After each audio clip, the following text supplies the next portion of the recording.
Welcome to Utpal edu-world channel. আমি উৎপল, তোমাদের সাথে আমরা শিখছি সহজ বাংলায় ইংরেজি গ্রামার। এখন আমরা শিখবো প্রিপোজিশনের ব্যবহার নিয়ে। প্রথমে জানবো প্রিপোজিশন কাকে বলে, তারপর আলোচনা করব প্রিপোজিশনের ব্যবহার নিয়ে। তাহলে প্রিপোজিশন কাকে বলে না, যে ওয়ার্ড নাউন বা প্রোনাউনের আগে বসে বাক্যের অন্যান্য ওয়ার্ডের সঙ্গে নাউন বা প্রোনাউনের সম্পর্ক বা সম্বন্ধ বুঝিয়ে দেয় তাকে বলা হয় প্রিপোজিশন।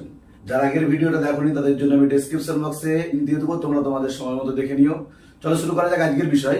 তাহলে এবার আমরা আলোচনা করবো প্রিপোজিশনের ব্যবহার নিয়ে। দেখো, আমরা জানি প্রিপোজিশন অনেকগুলো আছে। At, by, above, after, about, in, into, to, among, over, under. তো একদিনে সব প্রিপোজিশনের ব্যবহার শেখা সম্ভব নয়, তাহলে ভিডিওটা প্রচুর বড় হয়ে যাবে।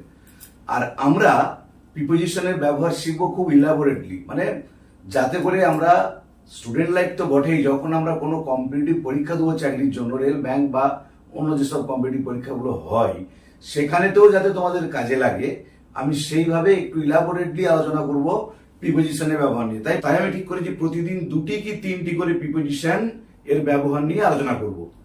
এখন আলোচনা করব অ্যাবাবের ব্যবহার নিয়ে, তারপরে ওভারের ব্যবহার নিয়ে। দেখো, এখন আলোচনা করব অ্যাবাব প্রিপোজিশনটার ব্যবহার নিয়ে। তাহলে অ্যাবাব প্রিপোজিশনের প্রথম ব্যবহার হলো অ্যাট, হায়ার, পয়েন্ট। যে উঁচু কোনো জায়গা বোঝাতে আমরা অ্যাবাব প্রিপোজিশনটা ব্যবহার করব। আবার বলছি, টু ইন্ডিকেট হায়ার পয়েন্ট, যে কোনো উঁচু জায়গা বোঝাতে সেখানেতে আমরা অ্যাবাব প্রিপোজিশনটা ব্যবহার করব। তোমাদের আমি কয়েকটা উদাহরণ দিয়ে দেখাচ্ছি, যেমন the sun is above our head. দেখো, the sun is above our head, সূর্য হয় আমাদের মাথার উপরে। এই যে হায়ার পয়েন্ট, অনেক উঁচু জায়গা বোঝাচ্ছে সূর্য আছে আমাদের মাথার উপরে, সেই জন্য সেখানে কি বসলো, অ্যাবাভ। বা ধরো, the birds are flying above clouds, যে পাখিরা উড়ছে মেঘেরও উপর দিয়ে। তাহলে একটা হায়ার পয়েন্ট, উঁচু জায়গা বোঝাচ্ছে, সেক্ষেত্রে আমরা কি ব্যবহার করব, অ্যাবাভ। দেখো, অ্যাবাভের দ্বিতীয় ব্যবহার হলো to indicate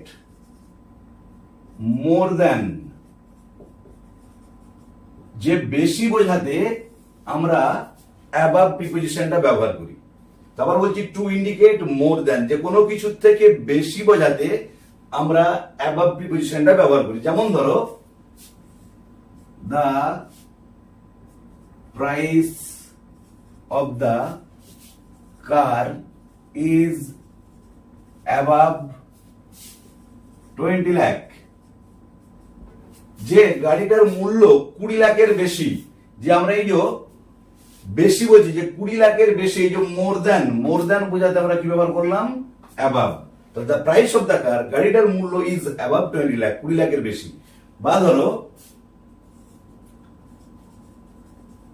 Somnath is above 50 years, যে সোমনাথের বয়স 50 বছরেরও বেশি। এই যে বেশি বোঝাচ্ছি, যে 50 বছরের বেশি বোঝাতে আমরা অ্যাবাভ প্রিপোজিশনটা ব্যবহার করব। তাহলে টু ইন্ডিকেট মোর দ্যান, যে কোনো কিছুর বেশি বোঝাতে আমরা অ্যাবাভ প্রিপোজিশনটা ব্যবহার করব। অ্যাবাভ ব্যবহারের 3 নম্বর নিয়ম হলো বিয়ন্ড ক্যাপাসিটি, যে সামর্থ্যের বাইরে বোঝাতে। বিয়ন্ড মানে বাইরে, ক্যাপাসিটি সামর্থ্য, তার যেটা সাধ্য আর সামর্থ্যের বাইরে বোঝাতে আমরা অ্যাবাভ প্রিপোজিশনটা ব্যবহার করি। আবার বলছি, টু ইন্ডিকেট বিয়ন্ড ক্যাপাসিটি, সামর্থ্যের বা সাধ্যের বাইরে বোঝাতে আমরা অ্যাবাভ প্রিপোজিশনটা ব্যবহার করি। যেমন ধরো, the grapes are above the rich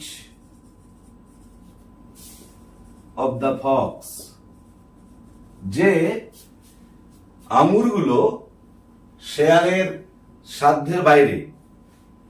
যে আঙুরগুলো যেখানে আছে সেগুলো পাড়ার মতো ক্ষমতা শেয়ালের নেই, যে শেয়ালের পাড়ার ক্ষমতার বাইরে, সামর্থ্যের বাইরে আছে আঙুলগুলো। বা ধরো she lives above her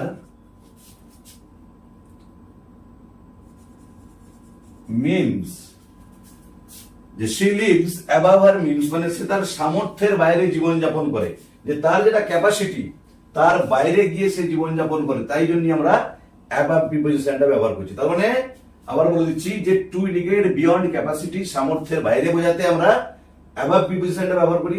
এখানে দেখো the grapes are above the reach of the fox, যে আঙুর ফলগুলো শেয়ালের নাগালের বাইরে, যে তার যেটা ক্যাপাসিটি। বা she lives above her means, সে তার সামর্থ্যের বাইরে জীবনযাপন করে। above ব্যবহারের চতুর্থ নিয়ম হলো মেনশনড প্রিভিয়াসলি, যে যে জিনিসটা আগে উল্লেখ করা আছে, মেনশন মানে উল্লেখ করা আছে, প্রিভিয়াসলি পূর্বে, যে আগে যেটা উল্লেখ করা আছে সেটা বোঝাতে আমরা above প্রিপোজিশনটা ইউজ করি। যেমন ধরো tell me about the above facts, আমাকে বলো উপরের ঘটনা সম্পর্কে, যে ঘটনাটা উপরে আসে বলা সে সম্পর্কে আমাকে বলো। বা read the above text and answer the following questions, যে উপরের অনুচ্ছেদটা পড়ো এবং নিচের প্রশ্নগুলো উত্তর দাও। তাহলে এখানে above মানে যেটা উপরে উল্লেখ করা আছে, মেনশন করা আছে, যে উপরের অনুচ্ছেদটা পড়ে নিচের প্রশ্নগুলো উত্তর দাও। যখন আমরা আগে উল্লেখ করা কোনো ঘটনা বা বিষয় নিয়ে বলবো তখন আমরা অবশ্যই above প্রিপোজিশনটা ইউজ করব। দেখো above ব্যবহারের 5 নম্বর নিয়ম হলো সারপ্রাসিং সামথিং, যে কোনো কিছুকে অতিক্রম করিয়া বোঝাতে, যে কোনো কিছুকে অতিক্রান্ত করিয়া বোঝাতে আমরা above প্রিপোজিশনটা ব্যবহার করি। যেমন ধরো she is above you in cunning, সে চতুরতায় তোমারও উপরে। দেখো এখানে তোমারও উপরে মানে তোমাকে অতিক্রম করেছে সে চতুরতায়, সেইটা বোঝাতে আমরা above প্রিপোজিশনটা ব্যবহার করলাম। বা ধরো you can hear him above the noise of the traffic, you can hear him above the noise of the traffic, তুমি শুনতে পাবে তার কথা, তুমি শুনতে পাবে তার গলা যানবাহনের আওয়াজের মধ্যেও। তাহলে যানবাহনের যে আওয়াজ, ট্রাফিকের যে আওয়াজ, তার থেকেও তার গলাটা অতিক্রম করছে, তাই যানবাহনের আওয়াজের মধ্যেও তার গলাটাকে শোনা যাচ্ছে। তাহলে যখন আমরা সারপাসিং সামথিং, কোনো কিছু অতিক্রম করা বা অতিক্রান্ত করা বোঝাবো, তখন আমরা above প্রিপোজিশনটা ব্যবহার করব। তাহলে এতক্ষণ আমরা above প্রিপোজিশন ব্যবহারের যে গুরুত্বপূর্ণ 5টি নিয়ম সেগুলো নিয়ে আলোচনা করলাম। এরপর আমরা ওভার প্রিপোজিশনটা কোথায় বসে সেটা নিয়ে আলোচনা করব। আমরা অনেকেই এটা একটা গন্ডগোল হয়ে যায় যে above আর ওভার কোথায় বসে, তো সেটা যাতে ক্লিয়ার হয়ে যায় সেই জন্য আমি একই ভিডিওর মধ্যে above এবং ওভারকে নিয়ে ভিডিও করছি, যাতে above এবং ওভার ব্যবহারের মধ্যে যে পার্থক্যটা আছে সেটা তোমাদের কাছে ক্লিয়ার হয়। দেখো ওভার ব্যবহারের প্রথম নিয়ম হলো space pointed higher.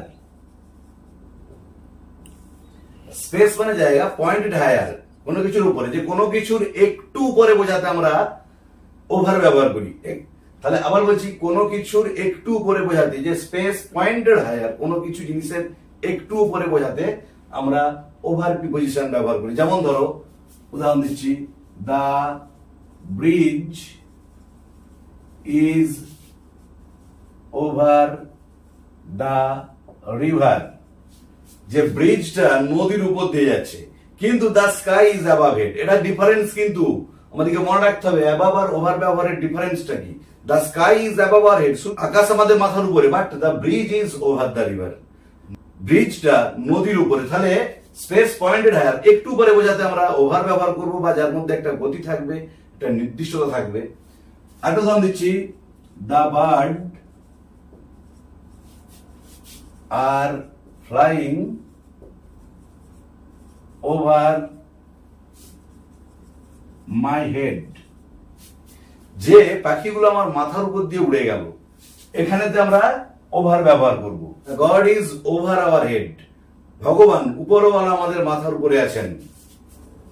God is over our head, যে ভগবান আমাদের মাথার উপরে আছেন, তিনি omnipresent, সর্বত্র বিরাজমান। আমরা জানি গড সম্পর্কে তিনটে অ্যাডজেক্টিভ ইউজ করা হয়, omniscient, omnipresent, omnipotent, সর্বশক্তিমান, সর্ববিরাজমান আর সর্বদ্রষ্টা। তাহলে গড ইজ omnipresent, সর্বত্র বিরাজমান, সেই জন্য god is over our head, যে ভগবান আমাদের মাথার উপরে আছেন। তাহলে স্পেস পয়েন্টেড হায়ার একটু পরে বোঝাতে আমরা ওভার প্রিপোজিশনটা ব্যবহার করি। দ্বিতীয় নিয়ম হলো বাই মিনস অফ সামথিং, যে কোনো কিছুর মাধ্যমে বোঝাতে আমরা ওভার প্রিপোজিশনটা ব্যবহার করি। কিরকম? ধরো, he called me over telephone, সে আমাকে কল করেছিল টেলিফোনেতে। যে ওভার টেলিফোন, টেলিফোনটা একটা মাধ্যম, একটা মিনস অফ কমিউনিকেশন, যোগাযোগের মাধ্যম। তাহলে যখন আমরা কোনো মিনস অফ সামথিং, কোনো কিছুর মাধ্যম বোঝাবো, তখন আমরা ওভার প্রিপোজিশনটা ব্যবহার করব। বা দে হার্ড ইট ওভার রেডিও, তারা এটা শুনেছিল রেডিওতে। তাহলে রেডিওটা হচ্ছে একটা গণমাধ্যম, তাহলে রেডিওর মাধ্যমে তারা কি করেছিল? হার্ড ইট, এটা জানতে পেরেছিল, শুনতে পেরেছিল। সেই জন্য আমরা যখন কোনো মিনস অফ সামথিং, কোনো কিছু মাধ্যম বোঝাবো, তখন ওভার প্রিপোজিশনটা ব্যবহার করব। দেখো 3 নম্বর নিয়ম, ওভার ব্যবহার 3 নম্বর নিয়ম হলো টু ইন্ডিকেট সামথিং এন্ড, যে কোনো কিছু সমাপ্ত বোঝাতে আমরা ওভার ব্যবহার করি। আবার বলছি টু ইন্ডিকেট সামথিং এন্ড, কোনো কিছু সমাপ্ত বা শেষ বোঝাতে আমরা ওভার প্রিপোজিশনটা ব্যবহার করি। যেমন ধরো, উদাহরণ দিচ্ছি, মাই exam will over on Friday, আমার পরীক্ষা শেষ হবে শুক্রবার। এই যে ওভার অন ফ্রাইডে, যখন তাহলে আমরা শেষ বোঝাচ্ছি, এখানে পরীক্ষা শেষ, এক্সাম শেষ হচ্ছে, তখন আমরা ওভার প্রিপোজিশন ব্যবহার করছি। বা ইয়োর টাইম ইজ ওভার নাও, তোমার সময় এখন শেষ। দেখো নানা রকম যে কম্পিটিশন গুলো অ্যাটেন্ড করি, কুইজ কম্পিটিশন হোক বা তাৎক্ষণিক বক্তৃতা হোক, সেখানেতে একটা নির্দিষ্ট টাইম দেওয়া থাকে, যে 5 মিনিট কি 4 মিনিট, সেই সময়ের মধ্যে তোমাকে ডেলিভার করতে হবে তোমার বক্তব্য, সেখানেতে বা উত্তর দিতে হবে তোমাকে। সেখানেতে বলা হয় টাইম ইজ ওভার নাও, তোমার সময় এখন শেষ। তাহলে যখন আমরা কোনো এন্ড, সামথিং এন্ড, কোনো কিছু সমাপ্ত বোঝাবো, তখন আমরা ওভার প্রিপোজিশনটা ব্যবহার করব। দেখো, ওভার ব্যবহারের 4 নম্বর নিয়ম হলো partly or completely covered something or somebody, যে যখন কোনো কিছুকে আংশিক ভাবে বা পুরোপুরি ভাবে ঢেকে রাখা হয়, তখন সেখানে আমরা ওভার প্রিপোজিশনটা ব্যবহার করি। যদি পার্টলি আর completely covered something or somebody, আংশিক ভাবে বা পুরোপুরি ভাবে ঢেকে রাখা হয় কোনো জিনিসকে বা কাউকে, তখন আমরা ওভার প্রিপোজিশনটা ব্যবহার করি। যেমন ধরো, she put a blanket over the sleeping child, যে সে একটা কম্বল চাপা দিয়েছিল ঘুমন্ত শিশুটার উপরে। তাহলে যে she put a blanket, সে চাপা দিয়েছিল একটা কম্বল ওভার দ্য স্লিপিং চাইল্ড, ঘুমন্ত শিশুটার উপরে। যে সেই জন্য তাকে পার্টলি বা কমপ্লিটলি কভার করার জন্য ঢেকে রাখার জন্য একটা ব্ল্যাঙ্কেট চাপা দিয়েছিল। তাহলে যখন আমরা কোনো জিনিস পার্টলি বা কমপ্লিটলি কভার বোঝাবো, ঢেকে রাখা বোঝাবো, তখন আমরা ওভার প্রিপোজিশনটা ব্যবহার করব। তাহলে আজকের ভিডিওতে আমরা আলোচনা করলাম অ্যাবাব এবং ওভার এই দুটো প্রিপোজিশনের ব্যবহার নিয়ে, এবং ওই দুটো প্রিপোজিশন কোথায় বসে আমি ইলাবোরেটলি তোমাদেরকে আলোচনা করে দেখালাম, উদাহরণ দিয়ে দেখালাম। ভিডিওটি যদি ভালো লেগে থাকে তোমরা অবশ্যই লাইক, শেয়ার, কমেন্ট করে জানাবে। পরের ভিডিওতে আমরা অন্য দুটো কি তিনটে প্রিপোজিশনের ব্যবহার নিয়ে আলোচনা করব। এইভাবে আমরা পরপর প্রত্যেকটা প্রিপোজিশনের ব্যবহার, ম্যাক্সিমাম যতগুলো নিয়ম আছে আমরা সব শিখবো। আর যারা আমার চ্যানেল আজ প্রথম দেখছো বা চ্যানেলটা এখনো সাবস্ক্রাইব করোনি, তারা অবশ্যই চ্যানেলটা সাবস্ক্রাইব করে পাশে থাকা বেল বাটনটা প্রেস করবে, যাতে পরের ভিডিওগুলো আপলোড করার সাথে সাথে তোমাদের কাছে নোটিফিকেশন পৌঁছে যায়। ভালো থেকো, ধন্যবাদ, দেখা হবে পরের ভিডিওতে।